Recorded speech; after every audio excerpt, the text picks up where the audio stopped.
Hello, you on the Jenny Stories channel, and this is a new episode. Enjoy your viewing. Dear passengers, please fasten your belts. In 20 minutes our plane will land at Amsterdam Airport. So, my freedom remains to live exactly 20 minutes. My husband and elder son will meet me at the airport. Maybe my Dutch mother-in-law will also come. I will again be the mother of the family with a wrinkle between my eyebrows, fast speech with bossy notes in my voice, and a Dutch practical way to dress, a minimum of cosmetics, no heels, everything is simple and comfortable.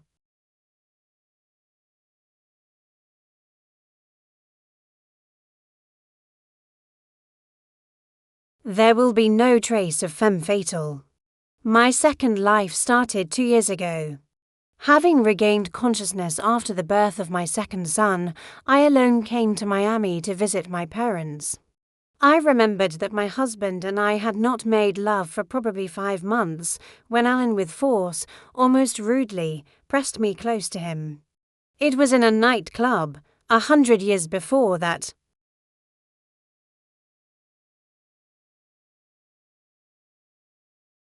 I had not been in nightclubs.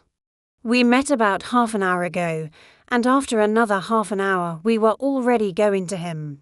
That night I finished, I think, 10 times, and the next day I flew home. In our first meeting with Alan, I did not yet know if I needed all this, and did not leave him any appearance passwords. But he quickly found me through Facebook.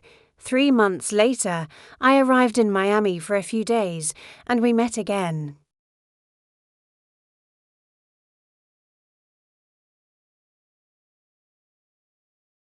I liked the pressure of Alex. I got out of the habit. The Dutch are very different.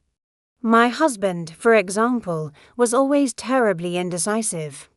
I remember when we just met and it was going to sex, I almost raped him. He all hesitated, was afraid to violate my personal space, carried any feminist nonsense. However, he turned out to be a good husband, hard-working, patient and reliable, like a rock.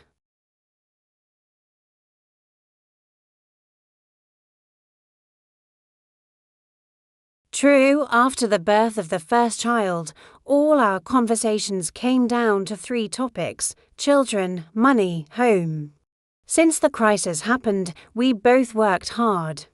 The husband, apparently, believed that if he provides 60% of the family budget and sits with the children 3 evenings a week, the marital debt is exhausted. And it is not necessary to have sex with me. We are both so tired, and tomorrow we get up early. I've been to Miami 4 times in the last 2 years.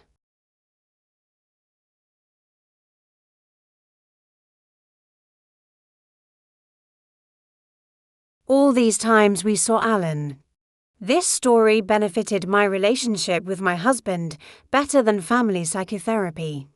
I began to like myself. I began to like my life. I seemed to become myself again. Spontaneity and freshness returned. It was in such a woman that my husband fell in love 6 years ago. When I returned to Holland after that first shake in a nightclub, I stopped complaining, breaking down, yelling in the evenings. Guilt.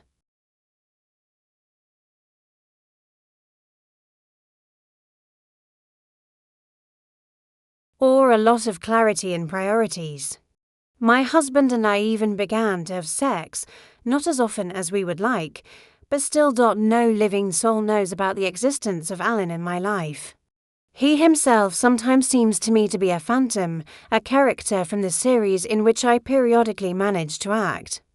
I honestly don't know if we'll ever see each other again. But that's what I like most about our story.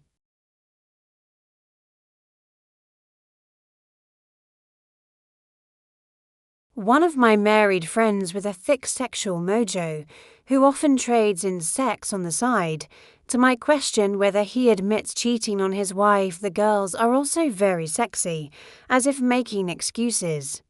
Replied, in principle, I admit. The main thing is that I never know about it.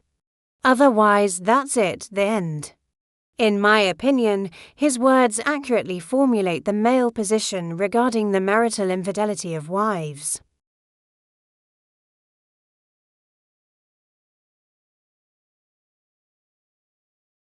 As soon as this becomes public, the marriage ceases to exist. Surely there will be examples of exceptions when men were able to pretend that this did not happen, but most often this is not forgiven. On the other hand, I will undertake to assert that a tradition has been established in modern culture that allows marital infidelity on the part of men.